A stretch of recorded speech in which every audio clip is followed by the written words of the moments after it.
Buenos días, hermanitos. Dios les bendiga grande y poderosamente. Muy buenos días, iglesia. Ahora sí, nos despertamos. Bendiciones, Dios les guarde.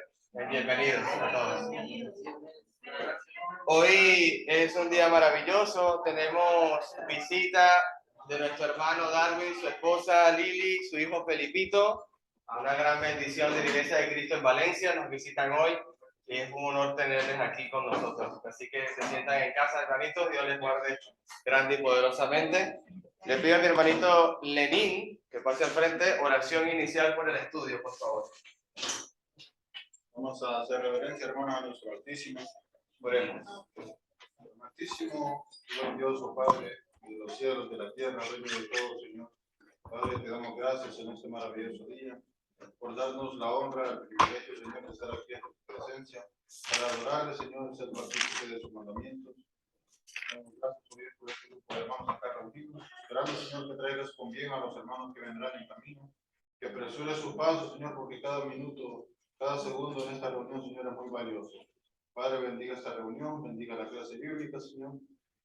Y te pedimos también por aquellos hermanos, oh Dios, que están enfermos entre nosotros, que sea usted sanador, oh Padre, para que ese hermanito vuelva nuevamente, Señor.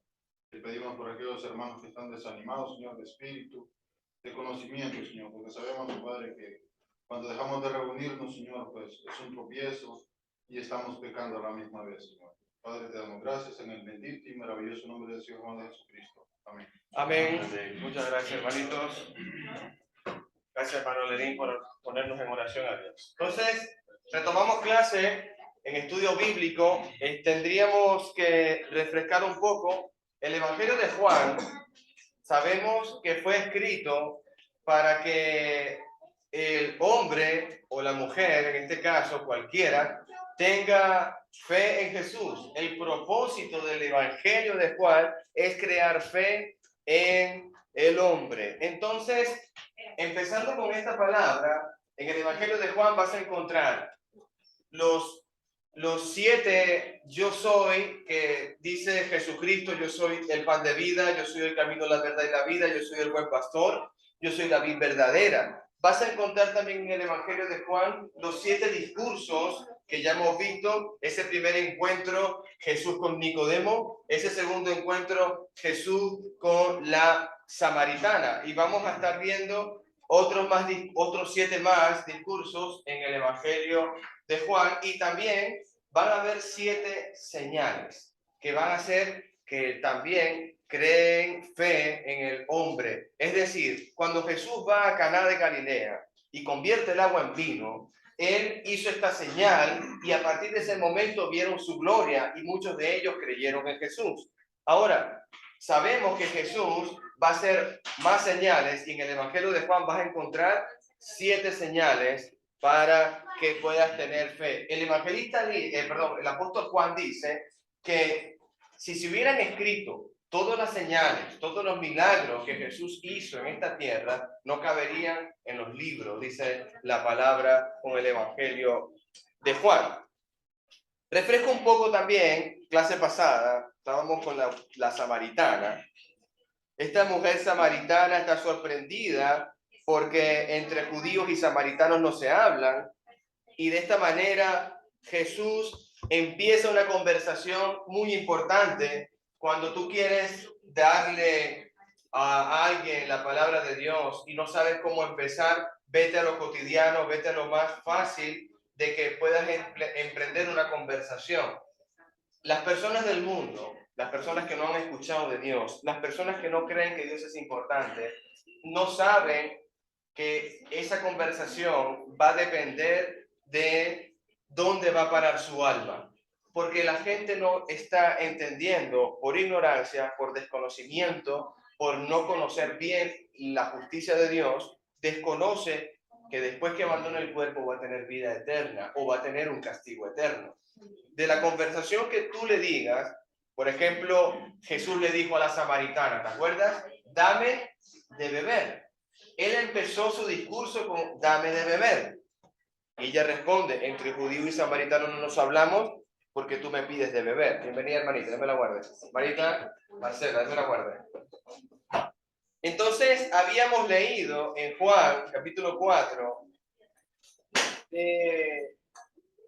cómo los samaritanos están creyendo no tan solo por el dicho de ella. ¿Te acuerdas cuando yo mencionaba, vamos a leer conmigo por favor, Juan capítulo 4, verso 35? Ustedes conocen el dicho, hay 4 meses entre la siembra y la cosecha. Vamos. Bendiciones, hermanita, Dios me la guarde. Bienvenida, Jocelyn, bienvenida, hermanita. Juan capítulo 4, verso 34, verso 35. Hay 4 meses entre la siembra y la cosecha. ¿Te acuerdas cuando Jesús mencionaba esto? Y Jesús veía el campo ya listo. Y yo puse el ejemplo de mi hermano Darwin. Ahora está presente, que no lo voy a decir con todo respeto, porque es el hermanito. El hermano es segador. Su oficio es recoger el fruto del campo y llevarlo a los mercados o llevarlo a vender, ¿cierto, hermanito? Llevarlo no, pero recoger y entregar. Entonces, yo me recordaba de ti, Darwin, porque yo decía, bueno, el Señor está diciendo el campo está listo para recoger, y yo imaginaba a Darwin, no había naranjas, y decía, ¿cómo voy a recoger naranjas si no hay? Pero Jesús está viendo otra cosa. Jesús está observando a la multitud de samaritanos que vienen a ver a Jesús por el dicho de la samaritana. Y aquí empezamos nuestro estudio. Mira, verso 39, Juan capítulo 4, 39 al 42. ¿Lo pueden leer, hermanitos, por favor? Juan 4, verso 39 al 42. Aquí empieza la clase. Amén. Amén. Y muchos de los samaritanos de aquella ciudad creyeron en él por la palabra de la mujer, que daba testimonio diciendo: te dijo todo lo que he hecho. Entonces vinieron los samaritanos a él y le rogaron que se quedase con ellos, y se quedó ahí 2 días. Y creyeron muchos más por la palabra de él, y decían a la mujer: ya no creemos solamente por tu dicho, porque nosotros mismos hemos oído y sabemos que verdaderamente este es el Salvador del mundo, el Cristo. Amén, hermano. Mira el verso 19. Ya Jesús, faltan 4 meses para la cosecha. Los discípulos no entendieron. Venían los samaritanos, hermano. Importante y realmente importante, nosotros estamos recogiendo fruto, segando lo que no sembramos. Lo que no sembramos. Fíjate, versículo 38. Yo los envié a ustedes a cosechar donde no sembraron y otros ya habían hecho el trabajo. Jesús le está diciendo a los discípulos, cuando los profetas anunciaban que yo venía, cuando el pueblo de Israel se preparaba, cuando venía Juan el Bautista y me anunciaba que en el desierto venía uno que era mayor que él. Ellos fueron poco a poco sembrando la palabra y ahora nos toca a nosotros recoger, cosechar. Es decir, lo que sembró Juan el Bautista, lo que sembraron los profetas, el trabajo de ellos. Yo no trabajé allí, pero Jesús me invitó a la viña del Señor a trabajar. Muchos de los samaritanos, verso 39 estoy leyendo, muchos de los samaritanos en esa aldea creyeron en Jesús porque la mujer le había dicho, él me dijo todo lo que he hecho en mi vida. Habíamos hecho un comentario importante acerca de que no es un hechicero, no es un vidente, no es aquel astrólogo o mago. Inclusive el profeta Daniel, cuando tengas tiempo, examine ese libro, está muy interesante. Cuando Nabucodonosor, el rey de Babilonia, la cabeza de oro que ve Daniel en el sueño, le dijo al rey, rey, no hay ni astrólogo, ni mago, ni sabio, ni entendido en esta tierra que te pueda decir que has soñado, ni tampoco tu interpretación. Pero sí existe un Dios, Jehová de los ejércitos, que te va a decir lo que has soñado y también su interpretación. ¿Qué concluíamos con esto? Que no necesitamos, no podemos hacer, porque es pecado como le pasó a Saúl. El cristiano no debe asistir a tales personas porque ellos te van a dar siempre cosas terrenales y aflicción de espíritu. Eso es lo que dice la palabra. Pero en cambio, Jesús nos ha dicho, el que persevera hasta el fin, ese será salvo. No podemos confiar en tales personas. Dice la palabra en el 40, cuando salieron a verlo, rogaron que se quedara en la aldea. Así que Jesús se quedó 2 días, tiempo suficiente para que muchos más escucharan su mensaje y creyeran. Ya no solo por el dicho de la samaritana que me ha revelado todo lo que yo he hecho en mi vida. 5 esposos has tenido y el que tiene tampoco es tu marido. Señor, ¿tú eres profeta? Esa fue la respuesta de la samaritana. Señor, ¿tú eres profeta? Y ya Jesús, conociendo los corazones, siempre sabía lo que hay en el corazón del hombre, es el único que lo conoce. Ahora, la aldea está creyendo en Jesús, no solo por el dicho de la samaritana, sino también por la palabra de Jesús. Y yo hacía una pregunta la semana pasada: ¿qué fe es más genuina? ¿Qué fe es más auténtica? ¿Aquella que cree por señales, prodigios y milagros, o porque está viendo algo sobrenatural y cree en Jesús? ¿O es más genuina, más auténtica la fe cuando con tan solo la palabra de Jesús es suficiente y crees en Jesús, como los aldeanos o los samaritanos? Esa palabra la vamos a responder más adelante. Esa respuesta a la pregunta. Verso 42, le dijeron a la mujer: ahora creemos, no solo porque lo que tú me dijiste, sino porque lo hemos visto en persona y oído. Ahora sabemos que es realmente qué. ¿Cómo termina el versículo? ¿Cómo termina, hermanito? Fíjate, empezando el discurso con la samaritana, es un señor. No el Señor que le decía a Felipe, no el Señor que le decía a Tomás, Señor mío y Dios mío. Es un Señor como de respeto, como de caballero, el Señor. ¿Qué quiere usted, señor judío? Señor judío. Luego decía: creo que eres profeta porque me has dicho mi futuro, o mi pasado, mejor dicho. Creo que eres profeta. Luego le dice a la samaritana, fíjate cómo va incrementando la fe en ella. Luego le dice: yo estoy esperando un Mesías, él me tiene que decir todo lo que tengo que hacer, me responderá todo. La primera proclamación: yo soy el que habla contigo. Y ahora, mira este final de la fe consumada, de la fe implantada. Él realmente es el Salvador del mundo. Se termina, hermano. Fíjate cómo la fe va desde que tú eres un caballero hasta que llevas a decir: Él es el Salvador del mundo. Entonces, ¿alguna pregunta hasta aquí? Porque ahora vamos a pasar a otra señal. Hermanito.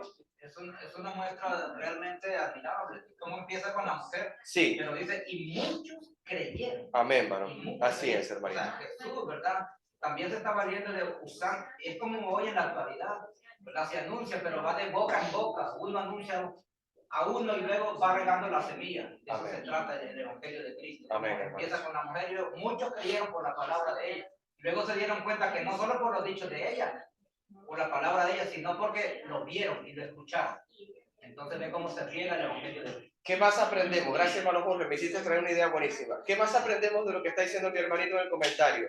Que ella recibió el agua viva. Ve, llama a tu marido. No para juzgarte, llama a tu marido, porque también, aunque no sea tu marido, yo quiero darle agua viva a tu marido, a tu casa, a tu familia. Esa mujer movió la aldea. Es decir, tenemos que dar de gracia lo que por gracia hemos recibido.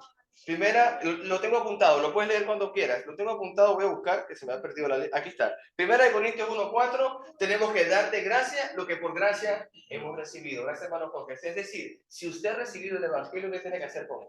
Compartirlo. Hermano, y algo más que no vemos una mujer santa, una mujer ejemplar y digna. ¿Quién es la mujer que le mencionó de 5 maridos? Y el que tienes aún no es tu marido. Tampoco. Entonces, ¿de qué se vale? Del esposo y no de la mujer? Una mujer que quizá no digna para hablar con el maestro, pero más sin embargo, eso quiere que Jesús no hace excepción de personas. Siempre usa, Amén, le saca positivo aquello que el mundo cree que no vale. Así es. Entonces, Jesús ve en ella un problema en el corazón y necesita agua viva. Entonces, vamos a ver ahora la segunda señal que va a ser Jesús, y me gusta mucho porque en el 43 Jesús va camino a Galilea. Jesús va a ir dirigiendo sus pasos sale de Samaria y se va a Galilea de los gentiles. Entonces, vamos a leer el contexto. Alguien por favor me puede ayudar con la lectura. Y vamos a leer desde el 43 hasta el final del capítulo 4, a partir del 43. Amén. 2 días después salió de ahí y fue a Galilea, porque Jesús mismo dio testimonio de que el profeta no tiene honra en su propia tierra. Cuando vino a Galilea, los gentiles le recibieron, habiendo visto todas las cosas que había hecho en Jerusalén y en la fiesta, porque también ellos habían ido a la fiesta. Vino pues Jesús otra vez a Caná de Galilea, donde había convertido el agua en vino, y había en Capernaum un oficial del rey, cuyo hijo estaba enfermo. Cuando oyó que Jesús había llegado de Judea a Galilea, vino a él y le rogó que descendiese y sanase a su hijo, que estaba a punto de morir. Entonces Jesús le dijo: si no vieres señales y prodigios, no creeréis. El oficial del rey le dijo: Señor, desciende antes que mi hijo muera. Jesús le dijo: ve, tu hijo vive. Y el hombre creyó la palabra que Jesús le dijo y se fue. Cuando ya él descendía, sus siervos salieron a recibirle y le dieron nuevas, diciendo: tu hijo vive. Entonces él les preguntó a qué hora había comenzado a estar mejor. Le dijeron: ayer a las 7 le dejó la fiebre. El padre entonces entendió que aquella era la hora en que Jesús le había dicho: tu hijo vive. Y creyó él con toda su casa. Esta segunda señal hizo Jesús cuando fue de Judea a Galilea. Amén, hermanito. Quiero que notes algo importante, hermano. Voy a empezar geográficamente a hablar. Jesús, ¿en dónde está? Está en Galilea de los gentiles. El oficial de gobierno es de Capernaum. De Galilea de los gentiles a Capernaum, 30 kilómetros de distancia. No hay una autovía, hermano, no existe el M40 ni nada de eso. Es a caballo, o en burra, en animales o andando. 30 kilómetros que puedes echarte. Yo no soy capaz de caminar 30 kilómetros, pero viendo un poco la situación, 1 o 2 días de camino depende de la circunstancia y depende cómo vaya tu carga y cómo vaya todo lo que vas llevando. Entonces, él oyó que en Galilea de los gentiles estaba Jesucristo, aquel que hace señales, y él tiene un problema con su hijo. El funcionario de gobierno, te voy a dar un tips, es una persona de dinero porque es un funcionario de gobierno. Tuvo que haber gastado, comentarios bíblicos estoy haciendo porque son argumentos importantes para entender lo que pasa con el funcionario. Tuvo que haber gastado lo que estaba a su mano en cuanto a medicina, en cuanto a médico, en cuanto a lo que tenía a su alcance, con su disposición de dinero. Pero él no logró hacerlo. Mi hijo está a punto de morir en Capernaum. Jesús está hablando con él en Galilea de los gentiles, 30 kilómetros. Es el primer milagro que Jesús va a hacer a distancia, hermano. Con tan solo que tú digas, se hará. ¿Cuántas veces tú has visto esto en la palabra? Yo voy a poner 2 ejemplos más. El oficial romano, ¿te acuerdas? El centurión romano, que tenía el siervo enfermo.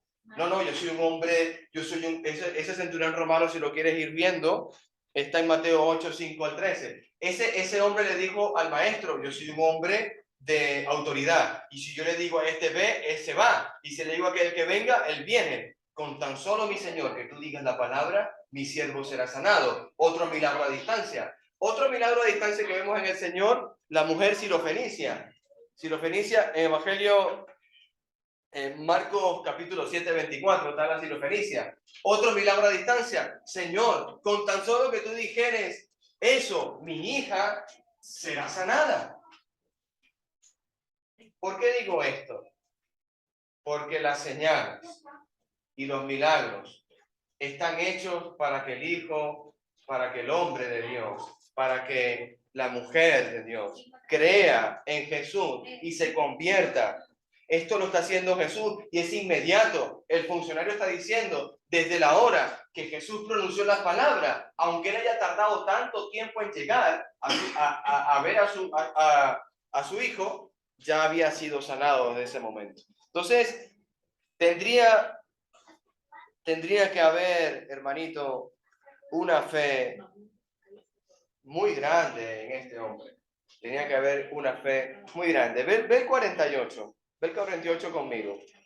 Jesús le preguntó, ¿acaso nunca me vas a creer en mí a menos que vean señales milagrosas y maravillas? Entonces, ya Jesús empieza a preguntar a la multitud, ¿acaso no vas a creer en mí sin ver mis señales? Jesús le está preocupando, hermano. Quiero que lo entienda. Jesús está haciendo una pregunta, preocupado. ¿Acaso tú no piensas creer en mí si no ves señales?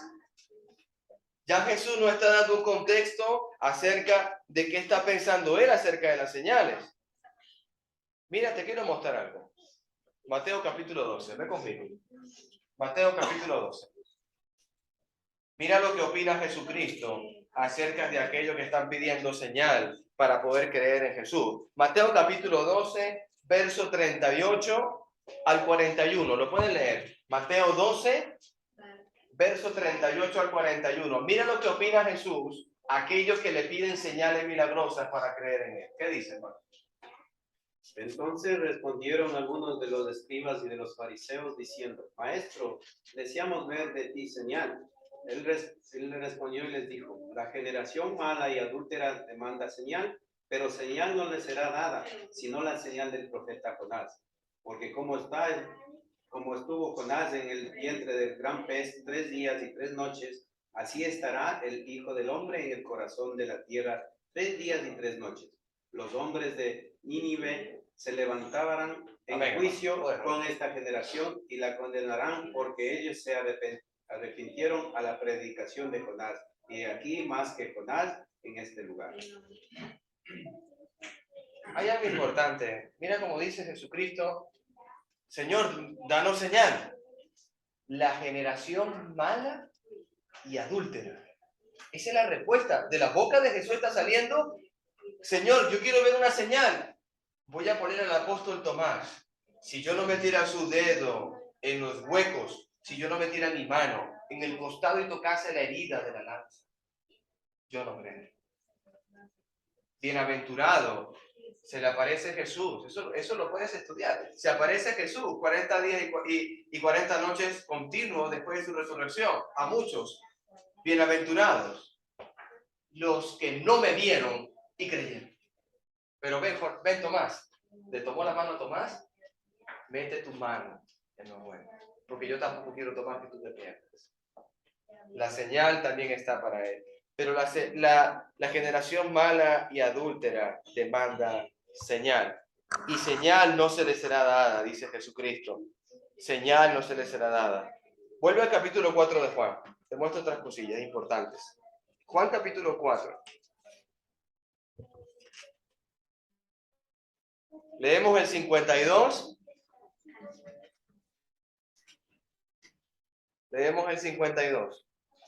Él les preguntó a qué hora el niño había comenzado a mejorar. Y ellos le contestaron, ayer a la 1 de la tarde, la fiebre de pronto se le fue. Ven el 53. Entonces el padre se dio cuenta de que la sanidad había ocurrido en el mismo instante que Jesús había dicho, tu hijo,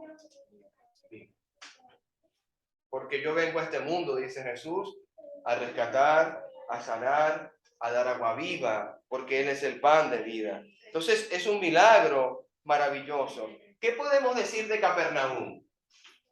He escuchado a muchos siervos predicadores del Señor diciendo que Capernaum era como el centro de operaciones del Maestro, donde hizo más milagros y más señales. Y me llama la atención porque Jesucristo, cuando llega a Capernaum, venga Lucas capítulo 4 conmigo, lo que estamos estudiando el Evangelio de Lucas. Lucas capítulo 4, vamos a hablar un poco de Capernaum, de donde es este funcionario de gobierno. Capítulo 4, verso 23.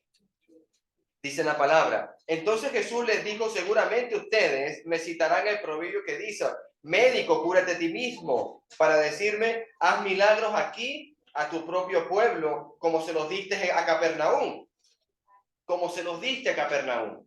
Es decir, que Jesucristo le están demandando señal donde él es, donde él está en Nazaret, para que así como en Capernaum hizo tantas señales, también lo hiciese aquí. Pero mira lo que va a decir de Capernaum, verso 24. Pero les digo la verdad, ningún profeta es aceptado en su propio pueblo, es decir, en Nazaret no fue aceptado. Versículo 25. Sin duda, había muchas viudas necesitadas en Israel en el tiempo de Elías, cuando los cielos se cerraron por 3 años y en medio de un terrible devasto de tierra. Sin embargo, Elías no fue enviado a ninguna de ellas. A la viuda de Sarepta en Sidón. También, muchas personas de Israel tenían lepra y en el tiempo del profeta Eliseo, pero el único que fue sanado fue Naamán el sirio. Hermano, Jesucristo le está diciendo, yo soy mayor que Jonás, yo soy el Hijo de Dios, yo me hago igual a Dios, porque el verbo, Juan capítulo 1, verso 1 estudiamos, porque el verbo era con Dios y ahora el verbo es hecho carne y él es la luz del mundo. En el tiempo de mi padre, aquellos que estaban muertos, mi padre los levantó, pero solamente escogió al hijo de la viuda de Sarepta. Y el único que sanó de la lepra fue a ese hombre que vino Naamán, el general del ejército. Pero Jesús está haciendo mucho más, hermano. Se está entregando con todo lo que tiene. Está dando todo el amor que tiene. Está sanando a cualquiera que se le presente. Él se paraba, veía las multitudes, tenía compasión de ellas. ¿Estás viendo el carácter del Hijo? ¿Estás observando que Jesús vino a entregar su vida y el Padre le dice, porque de tal manera amó Dios al mundo que yo tengo que darle a mi Hijo para que haga todo eso? Ese es el amor del Padre. Ese es el amor de Dios. Tenemos que comprender el amor de Dios. Porque ese capítulo me está dando a entender de cómo Dios está sanando a distancia, de cómo Dios no existe nada difícil para él. ¿Te acuerdas el paralítico cargado por 4? No sé si fue mi hermano Roberto que predicó o fue Jorge, no me recuerdo. El paralítico cargado por 4 amigos, rompieron el techo, lo bajaron, tus pecados te son perdonados. ¿Y este se cree igual a Dios, que perdona pecados? Sí, yo soy Dios. Pero para que veas que no hay nada difícil para mí, dice Jesucristo, a este le digo, toma tu lecho, toma tu camilla y vete andando. Es decir, Jesús le perdona los pecados. Jesús le perdona los pecados. Para entrar en el capítulo 5, ¿alguna pregunta, hermanito? ¿Comentario desde la sanación del hijo del funcionario de gobierno? Bueno, del paralítico, como decías, Sí. le sanó no solamente de lo carnal, sino le sanó de la fe también. Así es, tus pecados te son perdonados. Amén. Bienvenido, hermanito Luis Leonor, bendiciones. Entramos al capítulo 5, todavía me quedan 15 minutos. Vamos al capítulo 5. Vamos a entrar al hombre que es sanado en el estanque de Bethesda, un hombre que está hace 38 años, hermano, enfermo, postrado allí en el estanque de Bethesda. Entonces, Jesús empieza el relato y quiero que me ayuden con la lectura y vamos a leer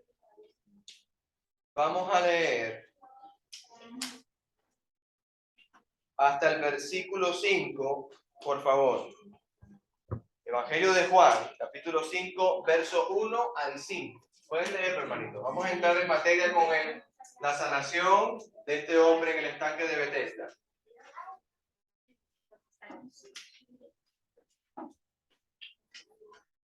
Amén, hermanos. Bueno, hablemos entonces. Después de estas cosas, había una fiesta de los judíos y subió Jesús a Jerusalén. Y hay en Jerusalén, cerca de la puerta de las ovejas, un estanque llamado en hebreo Bethesda, el cual tiene 5 pórticos. En estos yacía una multitud de enfermos, ciegos, cojos, paralíticos, que esperaban el movimiento del agua, porque un ángel descendía de tiempo en tiempo al estanque y agitaba el agua. Y el primero descendía al estanque después del movimiento del agua quedaba sano de cualquier enfermedad que tuviese. Y había ahí un hombre que hacía 38 años que estaba enfermo. Amén, hermano. Quizás usted ahora está leyendo y se está preguntando sobre este ángel, porque es lo normal. Nosotros siempre tenemos que ver el enfoque de la escritura, hay un ángel. Voy a hablar del ángel, voy a hablar muy poco del ángel. El ángel venía de vez en cuando, agitaba el agua, el primero que tocase el agua era salvo. Jesús es superior al ángel. Yo voy a empezar con eso porque el protagonista, mi actor principal de todo lo que está sucediendo en este drama del estanque de Bethesda es Jesús. Jesús los va a sanar a todos. A Jesús no se le va a ocurrir en ningún momento de vez en cuando visitarte a ti para sanarte. A Jesús no se le va a ocurrir por ningún momento de vez en cuando a ver quién es el que llega primero que cuando se mueve el agua. Jesús, si tú le dejas entrar en tu casa, Él la limpiará y te sanará. Jesús está buscando esos verdaderos adoradores que adoren a Dios en espíritu y en verdad. Se lo dijo a la samaritana, refiriéndose a aquellos que iban a ser bautizados y aquellos que iban a recibir el Espíritu Santo. Y ahora una persona que está siendo limpiada va a tener el Espíritu y ahora sí puede adorar a Dios en verdad. Eso es un verdadero adorador. ¿Por qué digo esto? Porque quizás el ángel no tiene protagonismo, porque el Evangelio de Juan no trata de realzar a él, ángel, sino que va a realzar a Jesús con una sanación de un hombre. Quizás yo puedo decir, mira el ángel, quizás es un poco cruel, ¿no? Porque si ve un hombre paralítico, fíjate lo que te voy a decir, un hombre paralítico, que no es posible que se agite el agua y él va a caminar, es paralítico, no puede sanarse. Entonces ese hombre va a estar 38 años, quizás más, y morirse ahí en el estanque de Bethesda. Si se espera por el ángel, hermanita. Sin contarle el esfuerzo que lleva cada vez que... De vez en cuando. Sí, ¿no? Por eso es que no quiero indagar en el ángel, ¿no? Porque si me pongo a indagar en un ángel, puedo indagar aún más, que es cuando Jesús sí le da mucha importancia y nos manda a tener mucha firmeza con Satanás. Con ese sí puedo hablar. Ese ángel Satanás no va a mover un estanque de vez en cuando porque no tiene ni... Él tiene cero misericordia. Él tiene cero compasión. Si tú crees que Satanás va a hacer algo por tu bien, te equivocas. Si tú crees que Satanás va a llevarte a una vida placentera, pues estás en buen camino. Él te ofrece una vida placentera. Jesús en el desierto, lo tengo apuntado aquí, pero lo tengo que parafrasear. Cuando Jesús es tentado en el desierto, Mateo capítulo 4, ahí ves la tentación de Jesús en el desierto. Si te postrares ante mí, te daré todos los reinos de la tierra. Hermano, ¿cuántas personas están postradas a este mundo? ¿Cuántas personas pierden su vida por este mundo? Conocí un compañero mío de trabajo que me decía con lágrimas en sus ojos. Yo decía, ¿pero por qué estás mal? Porque no entiendo cómo mi padre cotizó hasta los 67 años de vida aquí y se murió a los 70. O sea que él trabajó 40 y pico de años cotizados para que viviera 3 años gozando su reposo y su descanso. Y me gustó esa palabra, descanso, porque ahí fue donde le empecé a decir la palabra. El tema es, hermano, que postrar nuestra vida, vender nuestra alma a aquel que te la va a echar en el infierno. Vender tu alma a aquel, sí, yo voy a querer los placeres de este mundo. No, hermano. Mira el versículo 5 conmigo. Juan capítulo 5, verso 5. Uno de ellos era un hombre que había hace 38 años que estaba enfermo.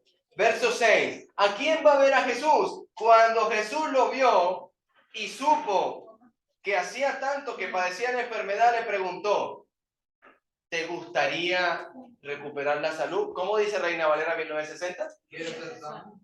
Hermano, ¿tú te has preguntado alguna vez por qué Jesús le pregunta a un paralítico, a un ciego, a un sordo, ¿quieres ser sano? Yo te lo voy a explicar. En mi país, yo todas las mañanas me iba con mi padre a trabajar a la industria petrolera. Nos parábamos en una panadería portuguesa que vende un café muy bueno y unos cachitos. Mi hermano Brian hace unos cachitos, no lo he probado, pero lo probaré. Y me comí un cachito y había un hombre con un recetario médico. Tenía de este lado descubierta la camisa, le colgaba un quiste de este lado en la tripa.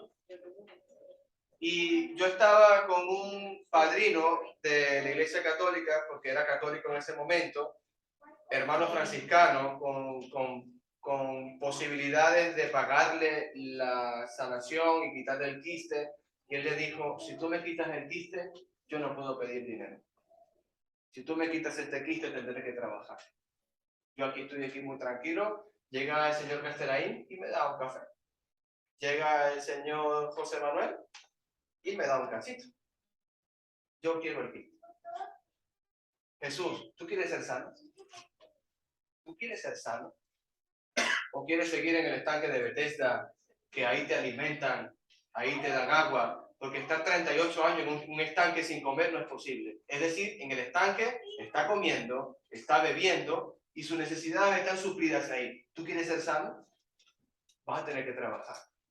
Vas a tener que reestructurarte tu vida. Vas a tener que empezar a hacer cosas que no estás acostumbrado a hacer. Terrenalmente hablando, Jesús le está diciendo una realidad. ¿Tú quieres ser sano? Eso es algo que me llamó mucho la atención, porque conozco personas que no desean la sanidad, porque ese es su medio de dinero para pedir limosna. ¿Te acuerdas? Gracias, Señor. ¿Te acuerdas ese momento? El apóstol Pedro, el hermano Roberto lo predicó, que venía un cojo en la puerta de la hermosa, 40 años ahí. Y Pedro lo miró fijamente. Yo no tengo oro ni plata. Una limosna, no tengo oro ni plata. Pero lo que te doy, te lo digo en nombre de Jesús. ¿Tú quieres levantar? ¿Sabes qué hizo él? Que tenemos que tener el detalle de la palabra. Dejó el manto y apartó su lecho y se enderezó. Es decir, sí quiero ser sano. ¿Tú quieres ser sano? Quítate el manto, quita el lecho y enderezate. Esos son momentos importantes y por eso que voy a terminar, ¿qué hora es? Voy a terminar. 2 Corintios capítulo 5, con esto concluyo. 2 Corintios capítulo 5, la conclusión. Vamos a parar aquí en el estanque de Bethesda. Queda más que hablar el próximo domingo. 2 Corintios, vamos a la aplicación práctica. 2 Corintios, capítulo 5, versículo 17. 2 Corintios, capítulo 5, verso 17, dice la palabra de Dios. Esto significa que el que todo pertenece a Cristo se ha convertido a una persona nueva. La vida antigua ha pasado, una nueva vida ha comenzado. ¿Qué debo de hacer para ser salvo? Lo que hemos sido bautizados, una vida nueva ha comenzado, las cosas viejas han terminado. ¿Tú quieres ser salvo? ¿Tú quieres ser sanado? Jesús te ha sanado. Mira lo que dice Pablo a la iglesia en Corintios, verso 18. Y todo esto es un regalo de Dios, quien nos trajo de vuelta. Asimismo por medio de Cristo. Y si Dios nos ha dado la tarea de reconciliar a la gente con Él, Dios estaba en Cristo reconciliando al mundo consigo mismo, no tomando más en cuenta el pecado de la gente. Y nos dio una lección. Así que somos embajadores de Cristo. Dios nos hace su llamado por medio de nosotros. Hablamos en nombre de Cristo cuando nos rogamos que se vuelvan a Dios. Verso 21. Pues Dios hizo que Cristo, que nunca pecó, fuera la ofrenda de nuestro pecado para que nosotros pudiéramos estar en relación correcta con Dios por medio de Jesús. ¿Qué puedo yo decir de ese hombre hace 38 años quiere ser sano? Y el apóstol Pablo, tu vida vieja ha pasado, tú estás reconciliado con Dios, estás en el ministerio de la reconciliación. Tú tienes que ir allá afuera como un embajador de Cristo y seguir reconciliando personas. A mí me enseña la palabra en esta mañana que tengo que ver las preguntas de Jesús como un cambio a mi vida. Jesús nunca te va a decir, yo te sano sin haberte preguntado. Yo te salvo sin llamarte de arrepentimiento. Es necesario que empiece el cambio en ti. Las cosas viejas han pasado. Hermano Jorge, por favor. Sí, hermano, yo creo que, bueno, la palabra de Dios dice que la fe viene por el oído. Amén. Y yo digo que entre más se escuche palabra, más fe vendrá. Entonces lo que le decía el jueves a los hermanos, ¿verdad? Y a perdonarnos un canto, que pidamos un poco más de fe. Y para ello tenemos que nosotros entonces ser insistentes, perseverar hasta el fin. El mensaje del domingo pasado, ¿verdad? Para que el Señor aumente nuestra fe y podamos vencer barreras. Amén, hermano. Entonces, paramos aquí en la pregunta, ¿él quiere ser sano? Ahí seguiremos más el domingo que viene. Dios me lo bendiga. ¿Hay otro comentario? ¿Preguntas o algo? Hermano Robert, para darle algo. Sí, hermano. Sí, hermanito. Aquí es que este hombre ya hacía 38 años y había perdido la esperanza. ¿Cómo quiere que Así entre es. esa santidad? Así es. Unos años adelante. El egoísmo también que había en él. Nadie quería ayudarse. Y al final no fue sanado por el agua y la metió, sino que se dio hasta el lujo de que el primero maestro, entonces sanado. Hay otro comentario que estuve estudiando, o sea, hay ángeles, sí es cierto, como dice el salmista David, hay ángeles que acampan con nosotros, nos resguardan, nos protegen. Pero cuando yo leo el contexto de David, lo entiendo, porque no conoce al maestro. Pero yo como iglesia de Cristo, cuando leo Juan capítulo 14, no se sientan huérfanos, yo les voy a hacer morada, pero no te preocupes porque yo te envío el Consolador y voy a morar contigo. Yo estoy morando con Jesús en mi corazón, ¿amén? Con el Espíritu Santo de Dios. Creo que es más poderoso el Espíritu de Dios. Es más omnipotente, omnipresente que cualquier otro ángel. ¿Amén? Amén. Dios les bendiga. Hemos terminado. Vamos a pasar al culto de adoración.